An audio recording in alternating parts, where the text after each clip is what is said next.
welcome back to my channel, or welcome to my channel if you are new here. My name is Melissa and we talk about all things plants.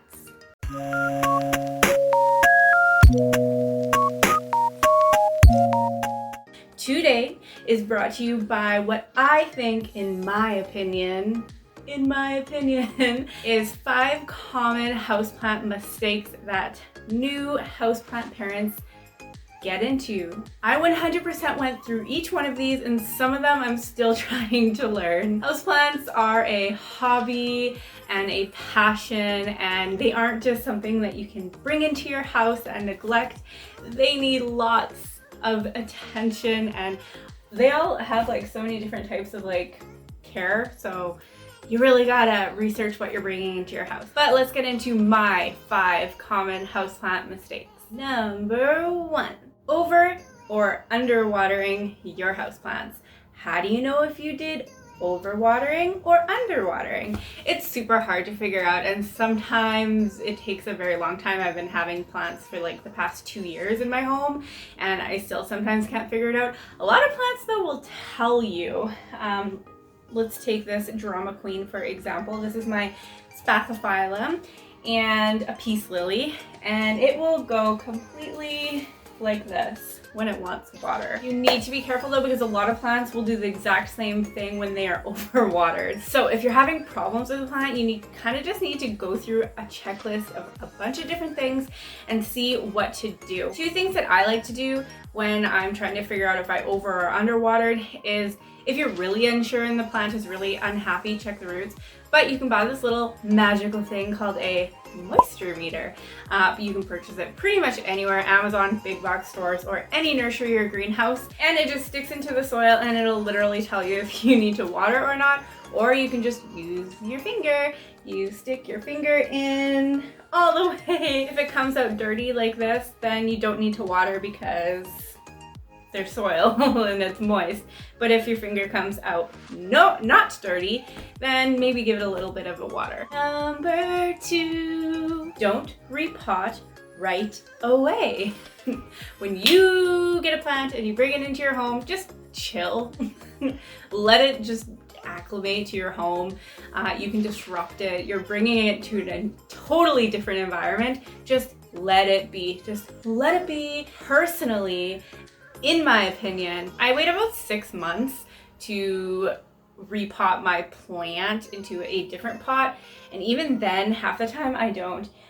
Probably like 80% of my plants are still in their nursery pot. I usually just do a cover pot, or if the roots are really, really bad, then I will repot them into something different. Number 3, not acclimating your plants. This kind of correlates with number 2. I don't know what's with me today. Not acclimating your plants. So you want to acclimate your plants properly. So if you're taking a plant from even a big box store like Lowe's or Home Depot, or of course your nursery, they are humid environments with tons of light, natural light. So if you can't mimic that in your own house, then your plant might struggle, and that's okay because we don't live in those kinds of places. But you need to understand that you need to look up the conditions and figure out what that plant needs. And another really big thing in this category when acclimating your plants is keeping them away from any other plants. Honestly, for a good like 2 to 3 months, I don't usually let any of my plants touch each other because pests. And that's why you want to keep new plants away from your old healthy plants in your home, because that plant might have pests. And it can take up to like 6 months for babies to hatch, mealybugs or anything to hatch onto those plants, and then they'll infest all of your other plants, and you don't want that. Number 4, inspect your plants before bringing them home.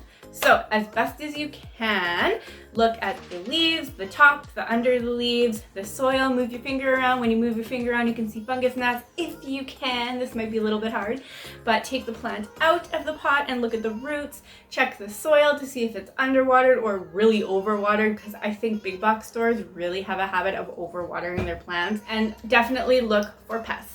Number 5, and the last number. If your plants are happy, don't touch them. Don't touch your plants if they're happy. If you put a plant here or a plant here. If you have your plants in a home and they're happy, they're thriving, they're pushing out growth, they're blooming, they are just going crazy, do not move them. Why? Don't move them. Don't disrupt them. If you want, a lot of plants go dormant in the winter time or the colder months, then you can move them. But if they're happy where they are and they're thriving and living their best life, don't move them. Just let them be. All right, guys, just a fun little closing disclaimer. These are all my opinions. These are all of my houseplant mistakes that I may have gone into or I have seen other people in my life gotten into, and I am here to just let you know, in my opinion only, just a few things that you can be mindful of before bringing plants home or starting your own plant collection. If you like this video, don't forget to like and subscribe. Okay, I'll see you guys next time. XOXO. MM.